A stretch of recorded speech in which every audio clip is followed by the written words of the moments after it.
So as I continue to think about how Representative David Scott has passed away, it brings into the idea in my mind about how there's really like, where is the plan, right? And I get it, right? At this point, if you've been a representative for more than 10 years, you're like, I got this. I got this for the rest of my life. I'm gonna live forever. But it's obvious that you're not. And I don't get it, because as I said before, if you're part of the CBC and you're older than the age of like 60, right? If you're older than color television, which is some of the ones I'm complaining about, you potentially think that when you entered into Congress, like in the 90s or early 2000s, that you inherited like the civil rights struggle, right? You're the next iteration, and you have federal power on top of that history. And you would know that that history is built off of continuous struggle, continued knowledge, continued experience, and that it has to be passed on to the next one, like always.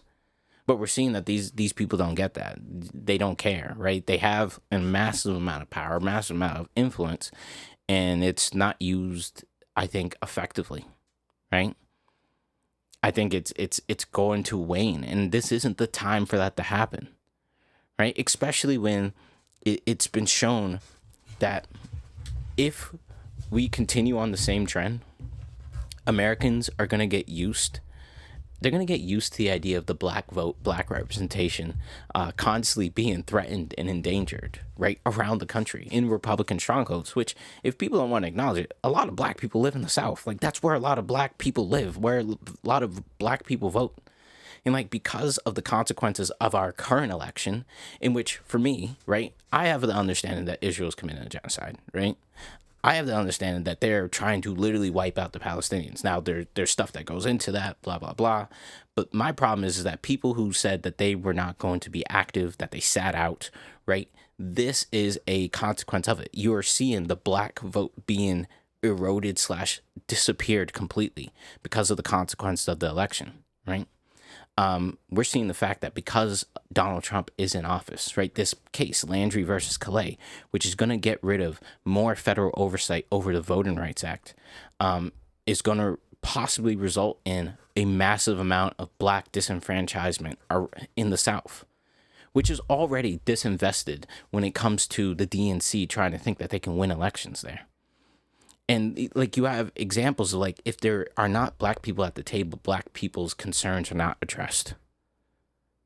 And it frustrates me because the CBC tied themselves in such a way that everyone's concerns were more important than what should matter. And now we're in this position, right?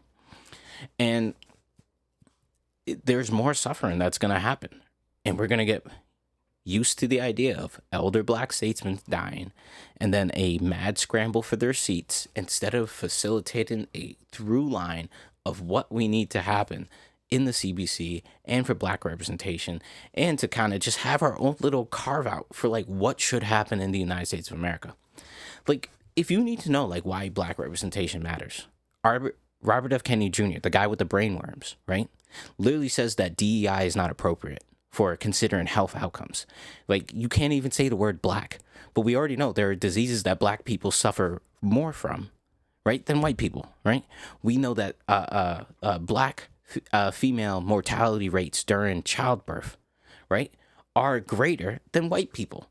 But under the current HHS and current Donald Trump administration, they said you can't study the word black, right? You can't be deliberate in trying to fix a specific issue.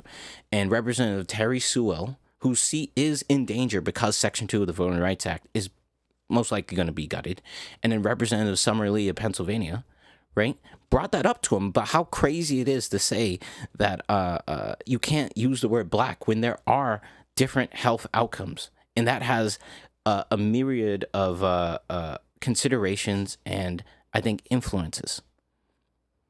And we're just being held hostage at this point, right? These people, again, are born before color television. And they're literally like, it don't matter, right? It'll solve itself out. We have the fight. Like, literally, I saw a video. There was someone, if I get the name right, Lorenzo Fox's channel, I see sometimes. And he showed a video of, like, Representative Clyburn talking about the fact that Americans' privacies are not being regarded as important enough to protect by some of our representatives. And they asked him, like, do you care? He's like, no, it'll be all right. You just live your life. It's like your job is to literally advocate for the protection of people's lives. Like, that's why you're up there. And he's just like, well, you just live. It's okay. And that's how they go about it. They're like, oh, we'll fight when we're ready. I'm like, no, you need to fight right now. And I don't think a lot of these people, I don't know if they have that in them. Like, maybe they're just cashing in on the health insurance. And that's a rude thing to say, but maybe that's just it. Maybe they need health insurance and they figure they don't get health insurance when they get out, but they do. But I don't have any other answer. It's absolutely crazy.